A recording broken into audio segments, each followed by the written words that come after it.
అందమైన ఆ గదిలో ప్రభాత సంగీతం సన్నగా వినిపిస్తుండగా చటుక్కున కళ్ళు తెరిచింది ప్రియ. మేడం మెలకు వచ్చిందా అన్నదో యువతి వెంటనే. అంది ప్రియ పక్కకు చూస్తూ. ఎప్పటిలాగానే పక్కలో రాఘవ లేడు. ఎదురుగా ఆ యువతి మాత్రం వినయంగా చేతులు కట్టుకొని నిలబడి ఉంది. ఆ యువతి ఆమెకు పరిచారిక. ప్రియకు మొత్తం 4 పరిచారికులున్నారు. 4 విద్యావతులు. యజమానులను సేవించుకోవడానికై ప్రత్యేకంగా విదేశాల్లో శిక్షణ కూడా పొందొచ్చారు.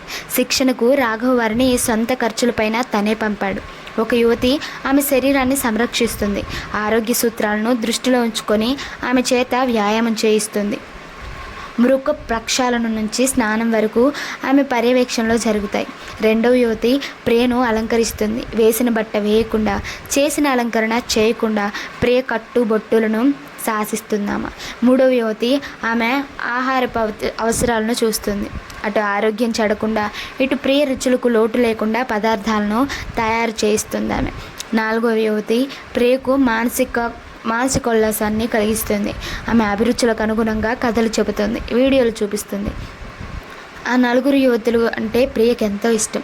స్వతహాగా అందమైన ప్రియ అందచందాల 4 యువతుల కారణంగా ఇడుమడించాయి. కానీ వారి జీవితాలు బ్యాంకుల్లో ఉన్నతోద్యోగంలో 25 సంవత్సరాల సర్వీస్ ఉన్న వారికి మించి ఉంటుందని ప్రియ రవంత బాధపడుతుంది. భర్త వద్ద రాఘవ ఆమెను మృదువుగా మందలిస్తాడు. ప్రియ సామాన్య మధ్యతరగతి యువతి. రాఘవ కోటీశ్వరుని ఏకైక వారసుడు. తొలిచూపులో ప్రియనతను ప్రేమించాడు. వెనువెంటనే ప్రియకు తన ప్రేమ గురించి చెప్పుకున్నాడు. మన మధ్య అంతస్తుల భేదం ఎక్కువ అంది ప్రియ. మనమిద్దరం ఒక్కటైతే మన మధ్య భేదాలు ఎలా ఉంటాయి అన్నాడు రాఘవ. ప్రియ బదులివ్వలేకపోయింది. కానీ మీ ఇంట్లో మీ తల్లిదండ్రులు సూచించిన సంబంధం చేసుకొని వారి పట్ల మీ బాధ్యతను నిర్వహించండి అంది. ఆ బాధ్యత కంటే నీ పట్ల నాకున్న బాధ్యత ముఖ్యమైనది అన్నాడు రాఘవ. నీ అందం అపురూపమైనది. నేను సౌందర్య ఆరాధకుడిని. నీ రూపాలావణ్యాలను న్యాయం చేకూర్చడం నా బాధ్యత. ప్రియ సిగ్గుపడింది. రాఘవ ఆమెను తను ఎలా చూసుకునేది వివరించాడు. ప్రియ ఆశ్చర్యపడింది. నీ తల్లిదండ్రులతో మాట్లాడి మన వివాహానికి ముహూర్తం నిర్ణయిస్తాను అన్నాడు రాఘవ. ప్రియ వారించలేదు. కానీ ఆ వెనువంటనే బాబురావును కలుసుకుంది. బాబురావు కాలేజీలో లెక్చరర్. ప్రియకు పక్కింట్లో ఉంటున్నాడు. మెట్రిక్ చదివేటప్పుడు అతను ఆమెను ప్రైవేట్ చెప్పాడు. అతని పాఠాలంటే మాటలమే ఎక్కువగా నచ్చాయి.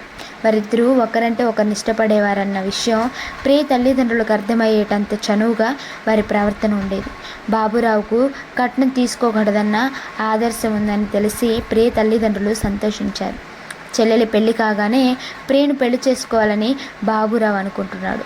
అయినా ప్రియ BA 2వ సంవత్సరంలో ఉండగా రాఘవ ఆమెను చూశాడు. కట్నం తీసుకొని బాబురావు కంటే కన్యాశుల్కం ఇవ్వగల రాఘవ ప్రియ తల్లిదండ్రులకు నచ్చడంతో ఆశ్చర్యం లేదు.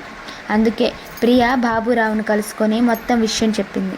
బాబురావు మౌనంగా విని, ఈ పెళ్లి వల్ల నీ తల్లిదండ్రుల అంతస్తు పెరుగుతుంది, నీ అందానికి న్యాయం చేకూరుతుంది అన్నాడు.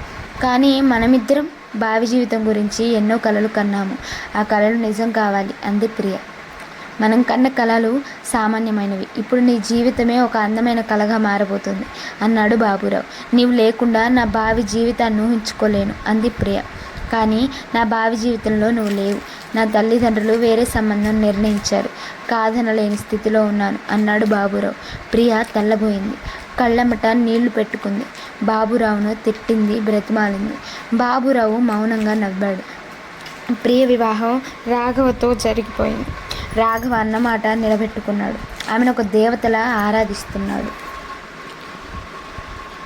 ప్రియకిప్పుడు 4 పరిచారికలు. ఆమె కోరితే కొండమించి కోతిని దింపితే గల భర్త. సమాజంలో ఉన్నత స్థానం.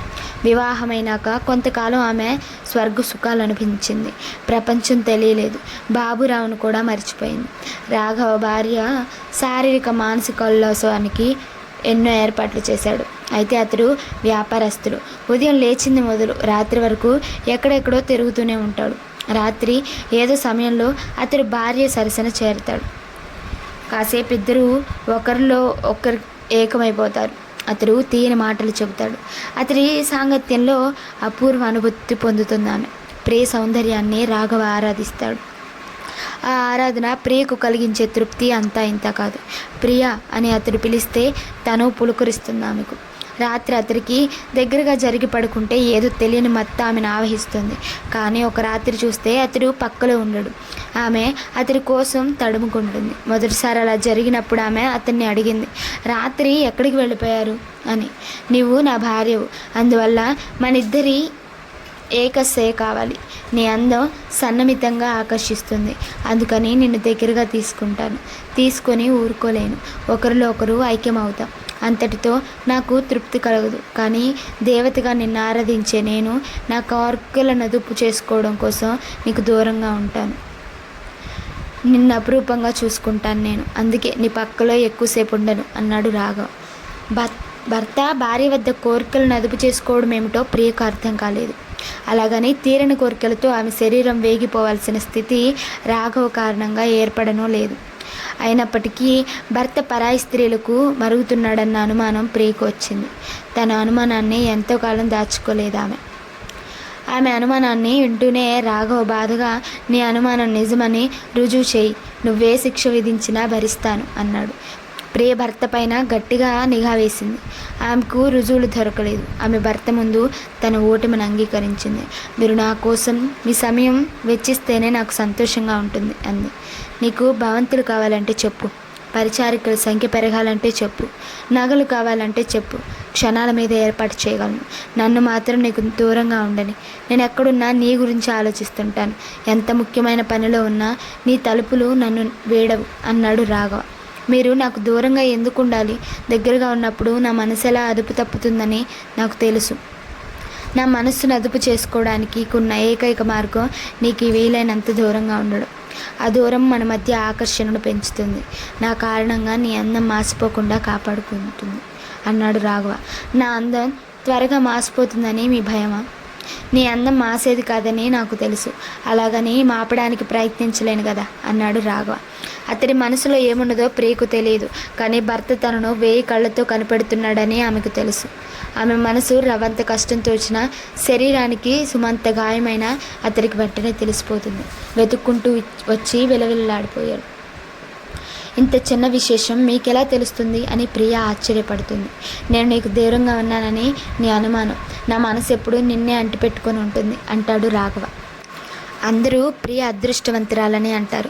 ఆమె సాధారణ మధ్యతరగతి యువతి. పెళ్లి కానప్పుడు తన పనులు తాను చేసుకోవడమే కాక ఇతరుల పనులు కూడా చేసేదామె. ఇప్పుడు ఆమె పనులు చేయడానికే కాక ఇతరుల పనులు చేసి పెట్టడానికి కూడా పరిచారకులు ఉన్నారు. ఆమె అంతస్తునింతగా పెంచిన భర్త ఆమె నుంచి కృతజ్ఞత భావాన్ని సించడానికి బదులు తనే కృతజ్ఞతా భావంతో వంగిపోతున్నాడు. ఆమెను ఉన్నత స్థానంలో ఉంచి ఆరాధిస్తున్నాడు. రాఘవ ప్రేమారాధన గురించి అందరూ వింతగా చెప్పుకునేవారు. అంతటి కోటీశ్వరుడు విలాసాల జోలికి పోకుండా కేవలం భార్యను అలా ఆరాధించడం ఒక విశేషం అనేవాడు. విశేషం నా ప్రేమలో కాదు, నీ అందంలో ఉంది. నారు పోసిన వాడు వేరు పోస్తాడు. భగవంతుడు నీ అందానికి న్యాయం చేకూర్చడం కోసమే నన్ను సృష్టించాడు, నాకు సిరులిచ్చాడు అంటాడు రాఘవ.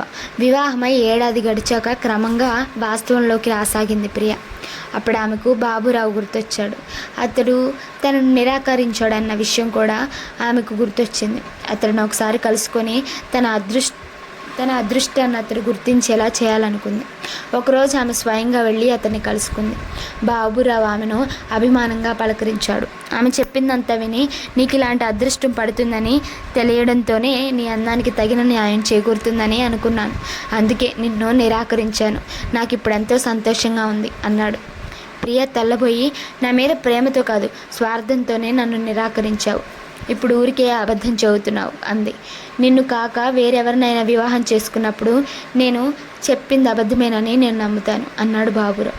ప్రియ నిశ్చేష్టురాలై, అయితే నీవిక వివాహమే చేసుకోవా అంది. ప్రియ ప్రశ్నకు కాలమే బదులిచ్చింది.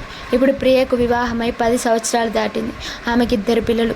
పెద్దవాడు విజయ్కు 6 ఏళ్ళు, రెండో పిల్లలతకు 3 ఏళ్ళు. పిల్లలను కనడం వరకే ప్రియకు బాధ్యత. వారిని చూసుకునేందుకు రాఘవ కుటుంబం సాంప్రదాయకు అనుగుణంగా పెంచడానికి వేరే పరిచారకులు ఉన్నారు. చక్కగా ముస్తాబై ఉన్నప్పుడు వారిని ఆమె కాసేపు ముద్దులాడుతుంది. 2 పిల్లలు. తల్లైన ప్రియలో మార్పేమీ లేదు. రాఘవ ప్రేమలోనూ మార్పు లేదు, బాబురావు జీవితంలోనూ మార్పు లేదు.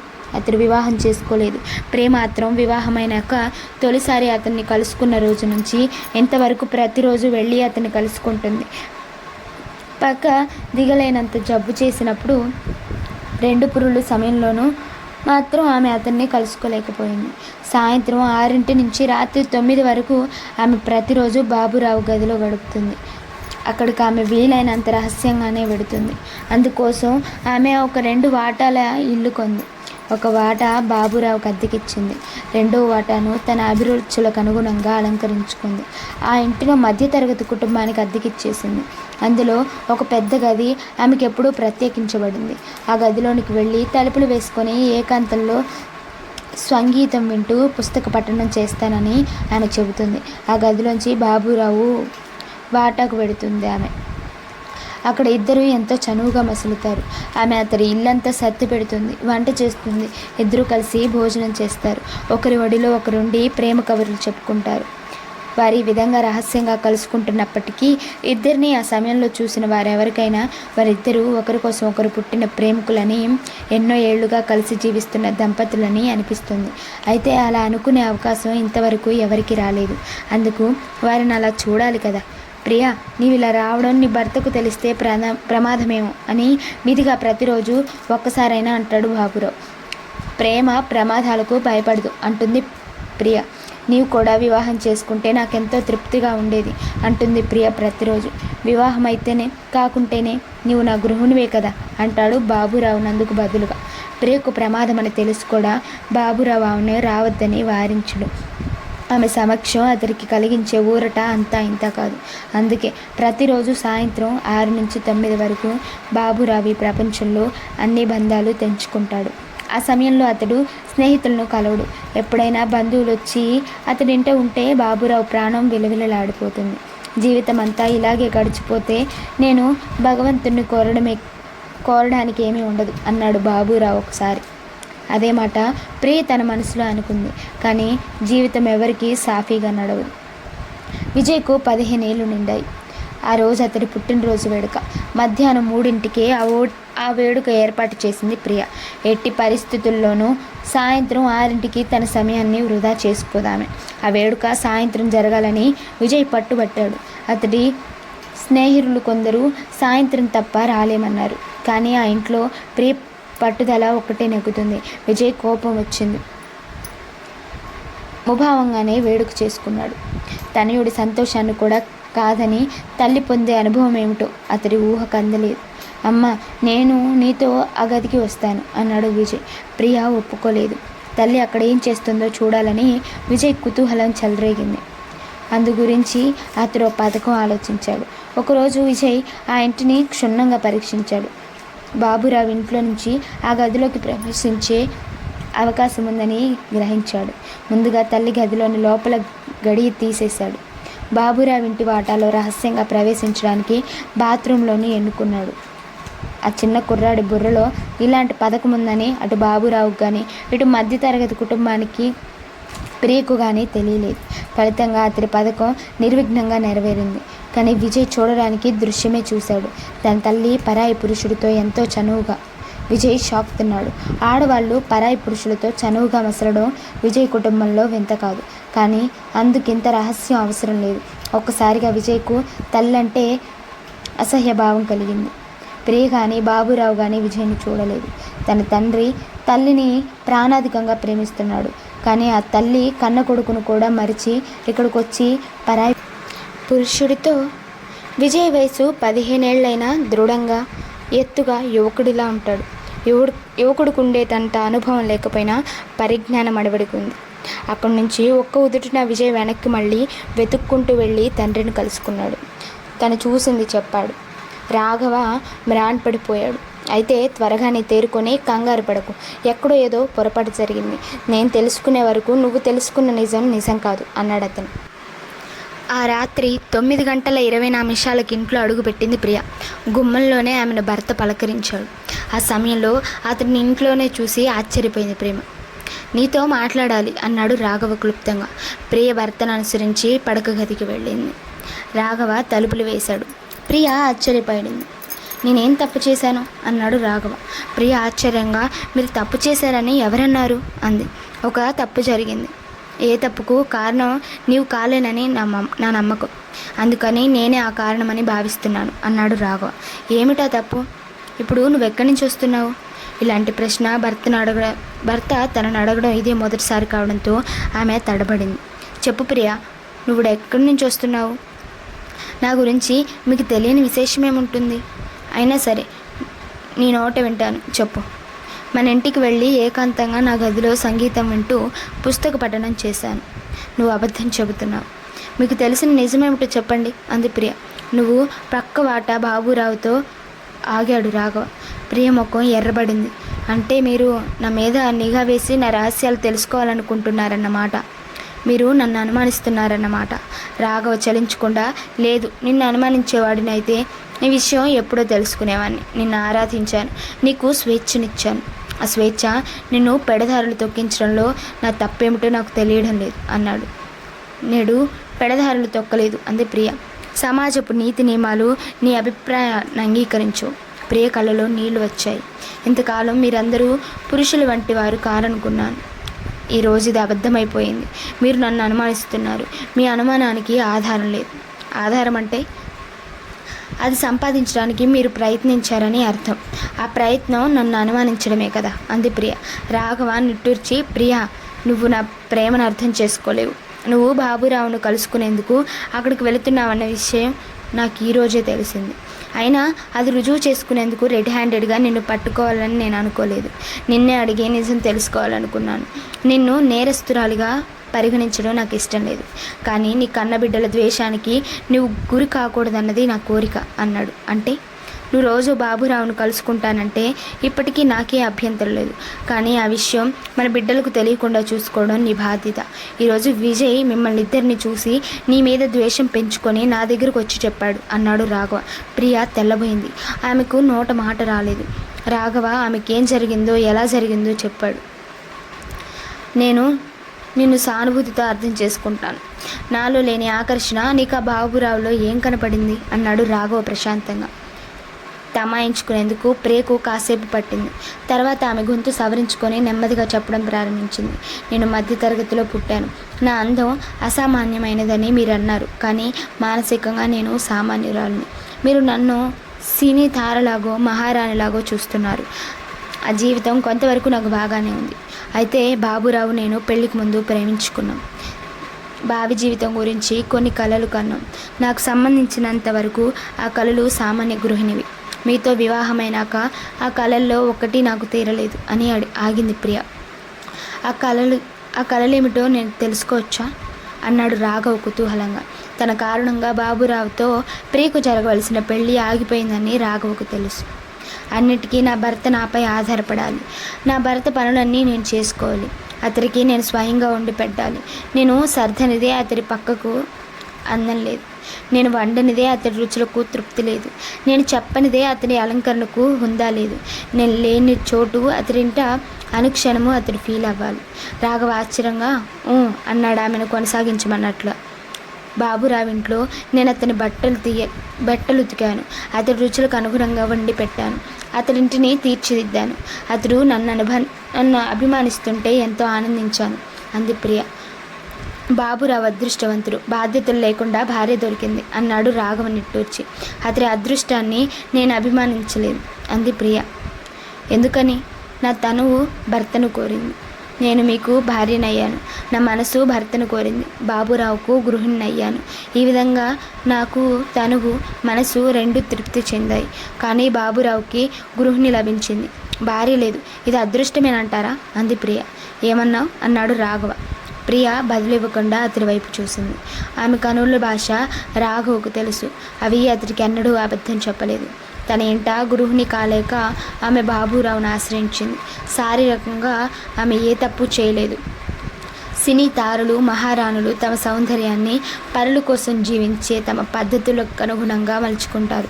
కేవలం తన కోసమే జీవించాలనుకున్న ఒక యువతిని వారిలా తయారు చేయాలనుకున్న కారణంగా ప్రియ మానసిక అసంతృప్తిని చల్లార్చుకునేందుకు మరో పురుషులను ఆశ్రయించింది. ప్రియ, మగుడును అనుమానించే మగవను భగవంతుడు కూడా తప్పు పట్టలేడు. మన బాబుకు నేను నచ్చ చెప్పగలను. ఈ రోజు నుండి నువ్వు నా భార్యవు కాదు, గృహిణివి అన్నాడు రాఘవ.